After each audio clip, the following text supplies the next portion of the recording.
Hey everyone, welcome. I'm Timothy Campbell, Commerce IQ's head of industry insights. And today, as in most times that we host this session, we have a new, 10 to 15 minute topic for you that we're going to discuss.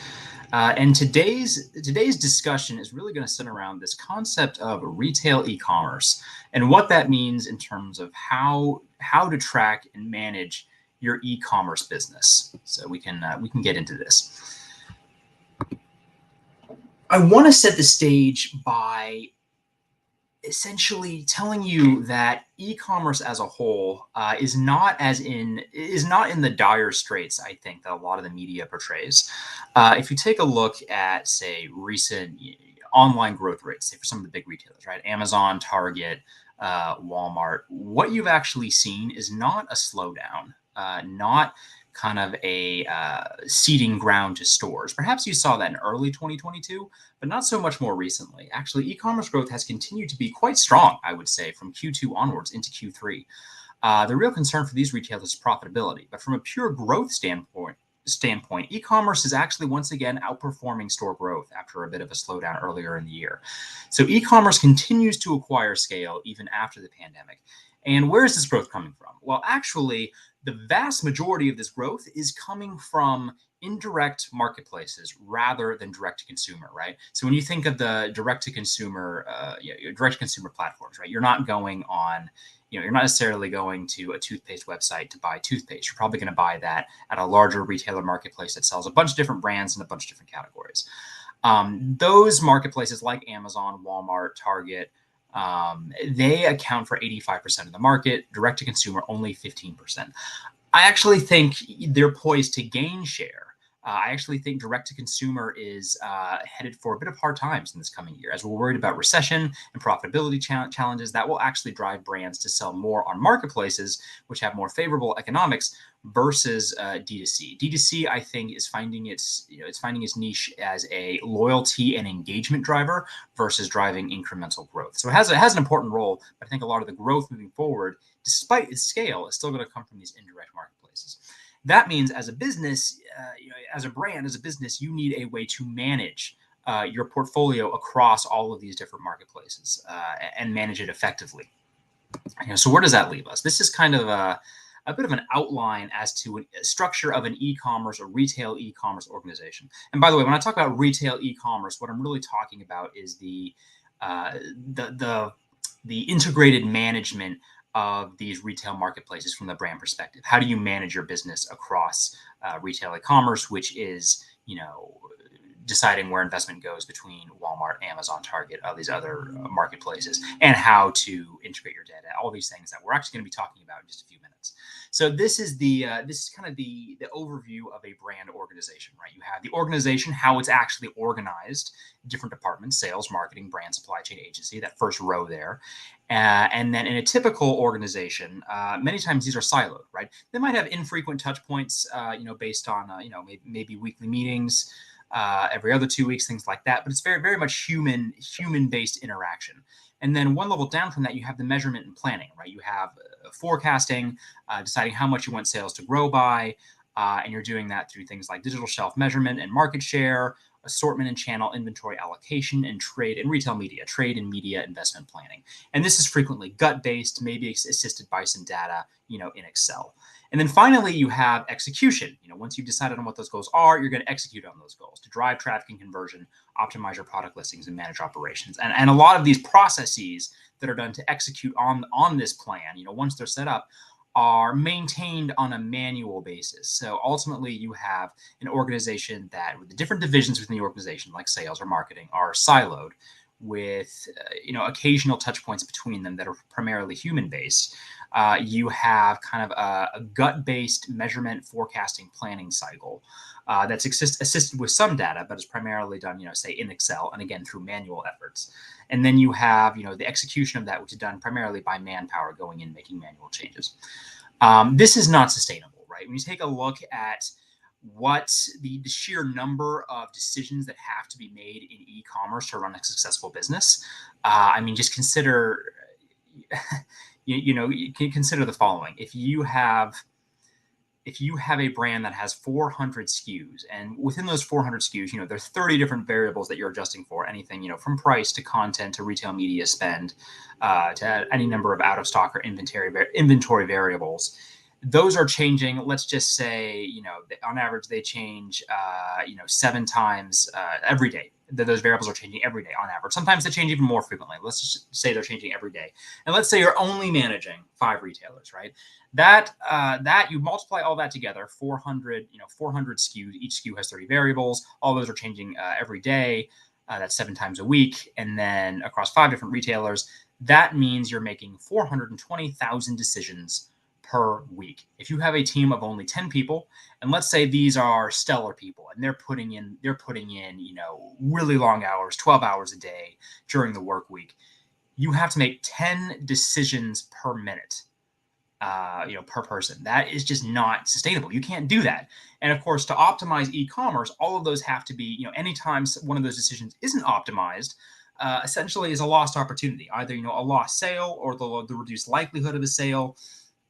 And you're not optimizing your business. You're potentially, risking not hitting your goals because you're not optimizing for a truly always on, real-time, dynamic environment that retail e-commerce lives in.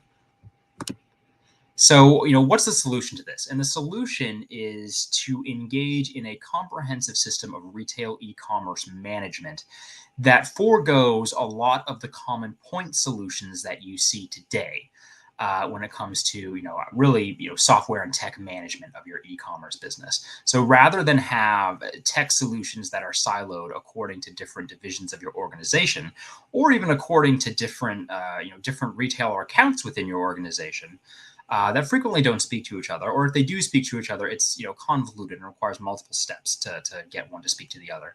You need a singular system that manages everything. This has a few different advantages to it, right? One is that it's just the UI, the interface, is managed the same way across the board. So if you're familiar with one retailer, you're going to be familiar with how it's managed on another retailer. Or if you're familiar, with how it's used in one department, say like sales and operations, or even supply chain, you're going to be maybe familiar with how it works with retail media, because it's all one platform and you can quickly jump from one to the other. The other advantage is that on the back end, a single system means that it can gather all of the different separate siloed data points from your organization, whether that's in supply chain and looking at inventory or weeks of cover, or whether that's looking at your ad spend and your retail media and your ROAS. It can take all of those things and put them into, one or at least a series of interconnected dashboards where you can quickly, not just quickly jump from one to the other to basically as a reporting mechanism, but you can even cross-reference them with each other to determine correlation and ideally even causation. So it gathers all of your data into one single source of truth where you can quickly cross-reference your entire business across all retail accounts, across all of your internal data that you have that goes into any one of those retailer accounts to see the true full picture. And of course, it has the reporting capabilities to actually show you what you want to look at anytime very quickly, just with a few clicks. This is the sort of technology that you need to run a retail e-commerce business today, and it's really at the crux of efficient retail e-commerce management.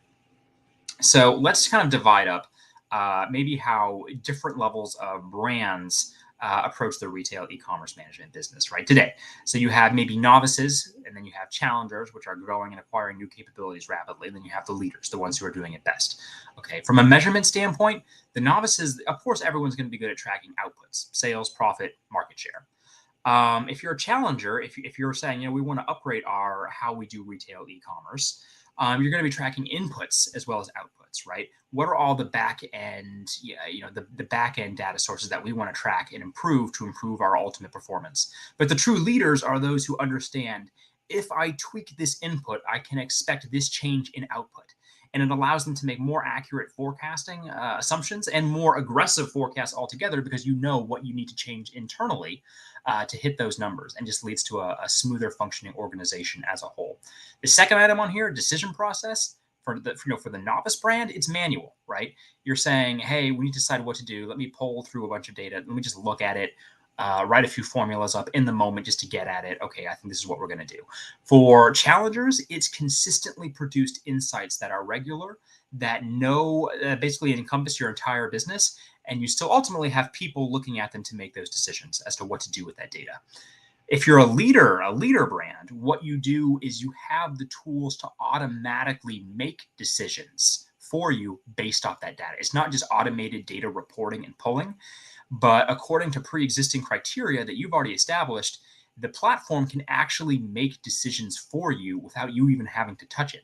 This is where you get into those 420,000 decisions that you have to manage, 10 decisions per minute. If that is all being done automatically and optimized according to pre-existing criteria, now you have an efficient retail e-commerce business. In terms of personnel for the novice brand, very human based, high external agency support as well. For the challenger, a mix of internal and agency built on a need, kind of on an as needed basis.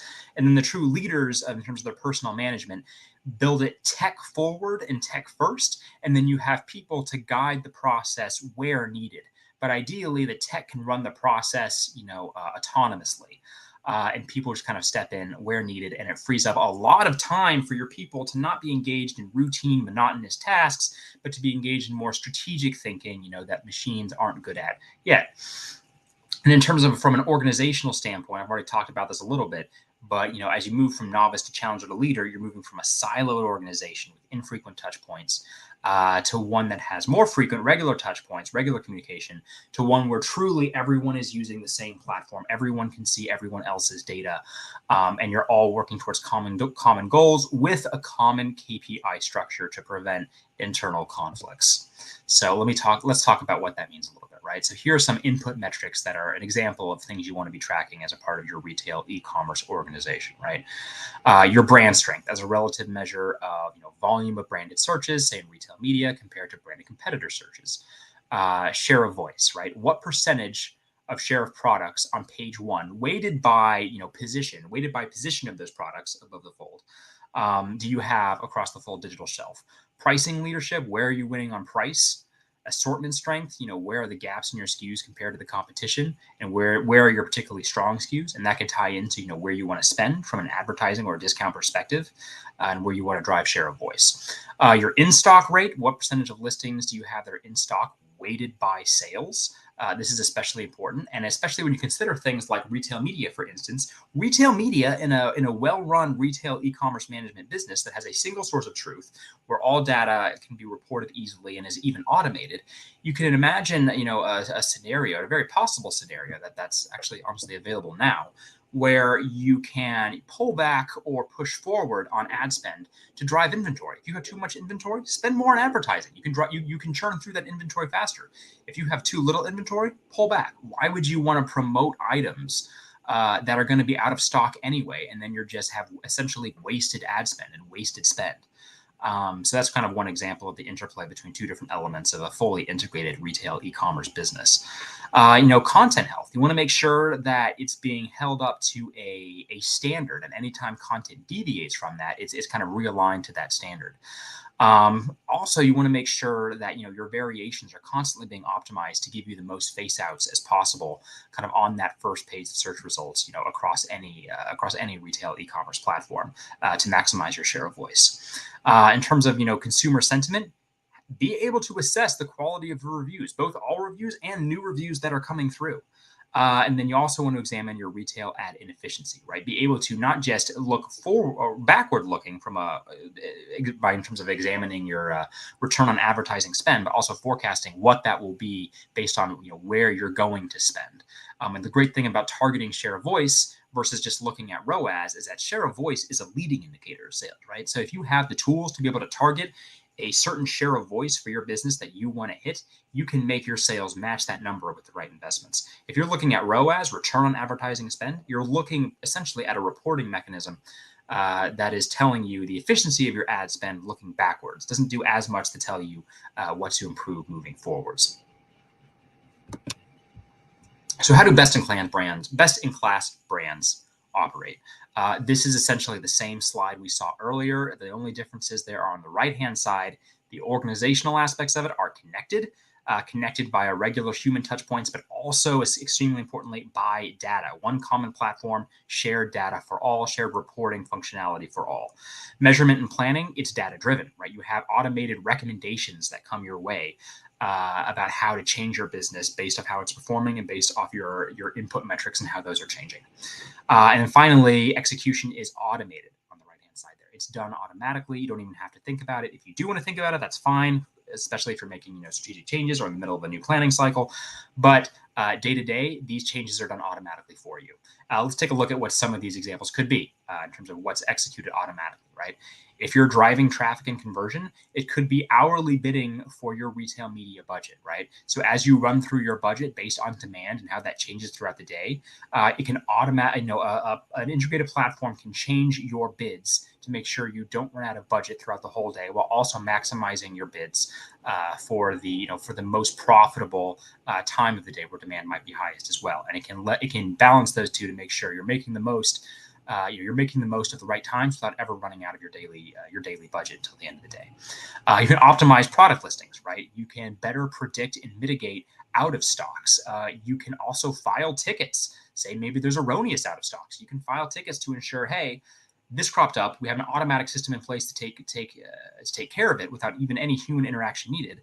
And then it's kind of punted back to say Amazon or Walmart, and then they can examine the file. And if it's erroneous, they can just put your product back in stock. Whereas before, that would have taken a lot longer to resolve. You would have lost share, you would have lost search ranking, and it would have taken longer to recover from that. Now all of that can be automated.